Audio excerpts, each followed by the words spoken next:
পটলের এই রেসিপিটা দুর্দান্ত একটা রেসিপি, খাওয়ার পরে ফিদা হয়ে যাবেন।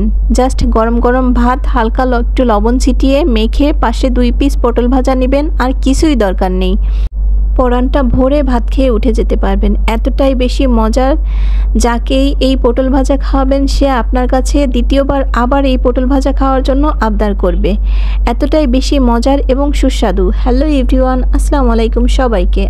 রান্নার রেসিপি বাই শারমিন। আমি শারমিন আপনাদের মাঝে নিয়ে আসলাম নতুন আরও একটি রান্নার রেসিপি। পটল দিয়ে দুর্দান্ত একটা রান্না করে আজ দেখাবো আপনাদেরকে, একদম নতুন এবং মজাদার একটি পটলের রেসিপি। আমাদের এই পটলের রেসিপি বানানোর জন্য প্রথমে মসুরির ডাল ভিজিয়ে রাখতে হবে। আপনি চাইলে খেসারির ডালও দিয়ে বানাতে পারেন। আমি কিছুটা মসুরির ডাল ভিজিয়ে রেখেছি। এরপর ভিজে গেলে আমি এটাকে শিলপাটায় বেটে নেব। আমি নিয়েছি পটল, আমি যতটুকু বানাবো সেই অনুসারে এখানে পটল নিয়েছি। পটলের উপরে যে আবরণ থাকে শুধুমাত্র সেই আবরণটা আমি ফেলেছি, এরপর মাঝখান থেকে কেটে ফেলে নিয়েছি। প্রথমে পটলগুলো ভালোভাবে ধুয়ে নেবেন, ভিতরের বিচিটা বের করে নিয়েছি আমি। এই বিচিটা ফেলে দিবেন না, এটা আমি বেটে নিব। পটল কাটার পরে আর ধোয়া যাবে না।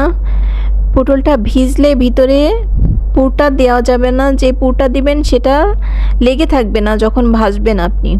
তাই পটলগুলো আগে থেকেই ধুয়ে নিতে হবে, পটল কাটার পরে আর ধোয়া যাবে না।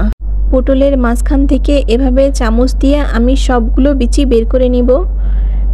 এভাবে সবগুলো বিচি আপনারা বের করে নেবেন পটলের মাঝের, এবং এখানে পুর ভরার জন্য ফাঁকা করে নেবেন।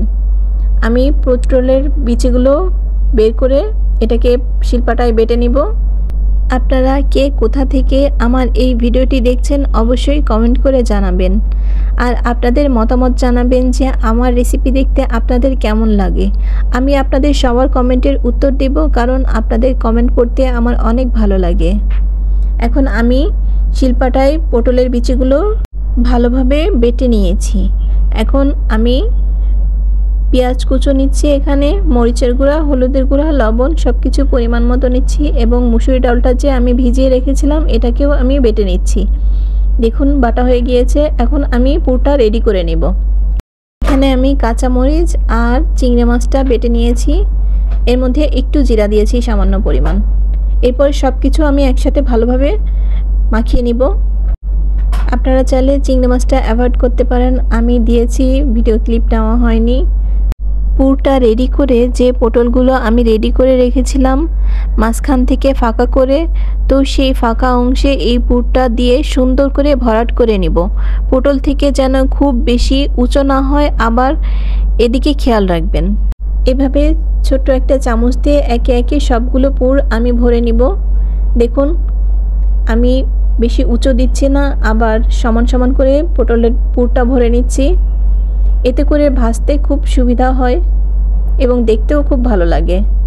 সবগুলো পুর ভরা হয়ে গেলে পটলে আমি একটা প্যানে তেল গরম করে নিব, এবং তেলটা যখন গরম হয়ে আসবে তখন আমি একে একে সবগুলো পটল দিয়ে দিব, এবং মিডিয়াম আঁচে আমি এটাকে ভালোভাবে ভেজে নিব।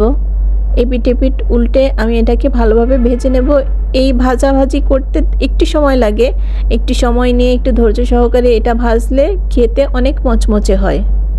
এইরকম মজার মজার রেসিপি পাওয়ার জন্য শারমিন আক্তার পেজটিকে অবশ্যই ফলো করবেন। ভিডিওটি যদি ভালো লাগে একটা লাইক করবেন। সবাই ভালো থাকবেন, সুস্থ থাকবেন, আর এরকম মজার মজার রেসিপি আমার মতো তৈরি করে খাবেন বাসায়। এবং আমাকে কমেন্ট করে জানাতে ভুলবেন না যে আপনাদের কেমন লেগেছিল। আপনাদের সাথে দেখা হবে আগামী ভিডিওতে। টাটা।